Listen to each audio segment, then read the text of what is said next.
Hi hello సంధ్య sea food kitchen. ఇప్పుడైతే నేను chicken కాకరకాయ కర్రీ అయితే చేయబోతున్నానండి. ఫస్ట్ అయితే ప్యాన్ పెట్టుకొని ప్యాన్లో ఆయిల్ వేసుకోవాలి. ఆయిల్ వేసుకున్నాక పచ్చిమిర్చి వేసుకొని వేపుకోండి. అలాగే ఆనియన్స్ కూడా వేసేసుకొని మగ్గనివ్వండి. గోల్డ్ కలర్ వచ్చే వరకు అయితే ఫ్రై చేసేసుకోండి. ఫ్రై చేసేసుకున్నాక అల్లం వెల్లుల్లి పేస్ట్ అనేది వేసుకోవాలండి. అల్లం వెల్లుల్లి 2 ఉల్లిగడ్డలు కూడా వేసుకొని మిక్సీ పట్టుకొని వేసేసుకోవాలండి. అలానే పక్కన ఒక టమాటా కట్ చేసి పెట్టుకున్న టమాటాని కూడా వేసేసుకోండి. టమాటా వేసుకుంటే చాలా టేస్ట్ వచ్చింది. కలిపేసుకొని పెట్టేసుకోండి. చూడండి అది ఎలా వేగనివ్వాలి గోల్డ్ కలర్ వచ్చేంత వరకు. అలాగే కడిగి పెట్టుకున్న చికెన్ కూడా వేసేసుకోండి. అందులోనే వేసేసుకొని కొంచెం కాసేపు కలపండి. మగ్గనివ్వాలి చికెను. కలర్ మారేంత వరకు ఆయిల్ పైకి తేలేంత వరకు మగ్గనివ్వండి కర్రీ అదైతే చికెన్ని.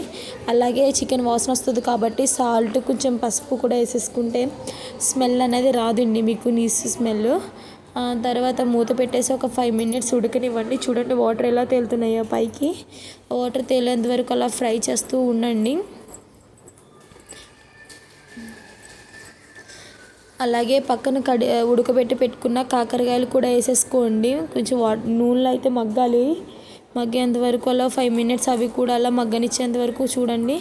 తర్వాత ఇవి కూడా మళ్ళీ ఫ్రై చేయండి. ఫ్రై చేశాక మీకు సరిపడినంత కారం అయితే వేసుకోండి. మా ఇంట్లో అయితే కారం ఎక్కువ తింటాం మేము, అందుకని ఎక్కువ వేసుకున్నాము. మీరు కూడా వేసుకుంటే వేసుకోండి, లేదంటే తక్కువ వేసుకోండి. ఈ కర్రీకి అయితే కారం ఎక్కువ వేసుకుంటాను అయితేనే టేస్ట్ వచ్చిద్దండి. మేమైతే మా ఊర్లో ఆడించుకున్న సొంత కారమే వేసుకుంటున్నాము, బయట కారం అంత టేస్ట్ ఉండదు అనేసి. చూడండి నేనైతే ఫస్ట్ టైం చేస్తున్నానండి కర్రీ. నాకైతే చాలా అంటే చాలా నచ్చిందండి. మీకు నచ్చితే లైక్ చేయండి, షేర్ చేయండి, కామెంట్ చేయండి. అలానే చికెన్ మసాలా పొడి కూడా వేసేసుకొని బాగా కలపండి.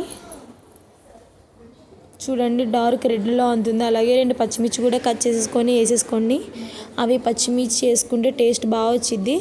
అలానే వాటర్ కూడా వేసుకోండి. మీకు సరిపడిన వాటర్ వేసుకోండి ముక్క ఉడికేంత వరకు. అయితే చూడండి బాగా మరుగుతుంది కర్రీ అయితే.